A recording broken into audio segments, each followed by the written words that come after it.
secara teknis sehingga sesuai dengan ketentuan program yang berlaku. Kami atas nama pimpinan Fakultas MIPA dan 10 sekitar akademika dan MIPA mengucapkan terima kasih banyak kepada Badan Meteorologi, Klimatologi dan Geofisika. Kalau dulu ramalan cuaca bisa 1 minggu, bisa 3 hari. Sekarang perkiraan cuaca itu bisa jam-jaman. Artinya ini perkembangan teknologi, perkembangan sangat pesat.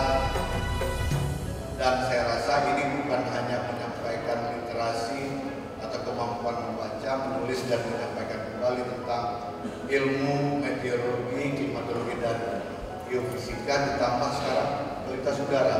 Kami menitik beratkan peran pemuda, karena para pemuda inilah yang bisa menghapus dosa dari berbagai yang dibuat oleh generasi sebelumnya.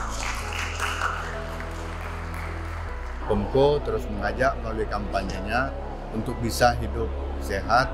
Kalau dengan sampah sudah pasti ada reduce, reuse dan recycle. Jadi mengurangi sampah, menggunakan kembali dan mendaur ulang sampah. Ini juga akan sangat meringankan beban PEMKO Banda Aceh dalam mengelola limbah sampah. Terlebih sampah organik itu bisa dimanfaatkan lain untuk sumber energi seperti biogas. Harapannya tentu makin banyak pihak, makin banyak anak muda yang bisa mengerti tentang perubahan iklim, makin banyak anak muda yang bisa mengolah sampah dengan baik. Mudah-mudahan ini bisa membuat bumi kita semakin ramah untuk kita tinggali dan membuat kita makin sejahtera.